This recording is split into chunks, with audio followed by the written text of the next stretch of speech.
और वहाँ जब शाम को आंटियाँ बैठती थीं, वो शीशा कंघी लेके पैर में रंग लगाना, तो कितना अच्छा लगता था हम लोगों को। तो हम मम्मी से हमेशा ये कहते थे कि मम्मी तुम क्यों नहीं पैर में रंग लगाती हो, सिंदूर लगाती हो, ये वो तुम कितनी सिंपल की रहती। क्योंकि हम बचपन से देखते आ रहे हैं, हमारी मम्मी बहुत सिंपल रहती थी, उनको ज़्यादा मेकअप बहुत शौक नहीं था। अब मुझे तो अपनी मम्मी को कभी मैंने अपनी मम्मी को खूब ज़्यादा जैसे श्रृंगार करते हुए या फिर नेल पॉलिश तक लगाते हुए नहीं देखा। मम्मी को नेल पॉलिश से इतनी एलर्जी थी ना, मम्मी बहुत कम ही नेल पॉलिश लगाती थी।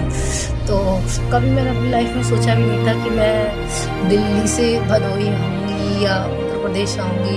हम स्कूल में भी पढ़ते थे, मेरी ज़्यादातर दोस्तें यूपी की साइड की थी और वो लोग जाती थी अपने गाँव, वहाँ आम के पेड़ों के पास फ़ोटो खिंचवाती थी कि तो हमको बहुत बुरा लगता था। हम कहते मम्मी देखिए हम लोग तो कभी वैसे अभी हम करके बात कर रहे हैं ना, तो हम लोगों का थोड़ा बोलने का पहले का तरीका ही अलग था कि हाँ, अब मैं वो लैंग्वेज में बोल ही नहीं सकती हूँ क्योंकि अब मेरा यही तरीका बन गया है, दिल्ली वाली खड़ी भाषा में बोल ही नहीं सकती हूँ।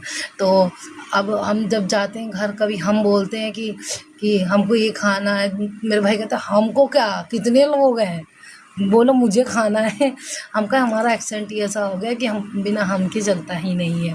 तो फिर तो हम कभी सोचे भी नहीं थे कि हम यहाँ आएंगे। और यहाँ का खाना भी बड़ा अच्छा है।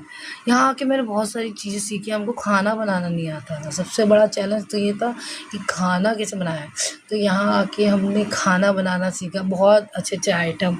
मेरी मम्मी कहती थी कामचोर नंबर लड़की थी, अब देखो इसको क्या क्या बनाने आता है। हम अपने घर में जब थे ना, तो हम खाली रोटी ही बनाते थे और कुछ नहीं करते थे। तो अब कितना बताएं, आज ही सारा बता देंगे आपको, थोड़ा रहना भी चाहिए ना हमको जानने के लिए, थोड़ा सा और भी तो हमको देखेंगे तभी तो हमको जानेंगे। तो इतना ही बताएंगे, आगे कहानी के लिए हमको लाइक शेयर सब्सक्राइब कीजिए और तब हम आगे की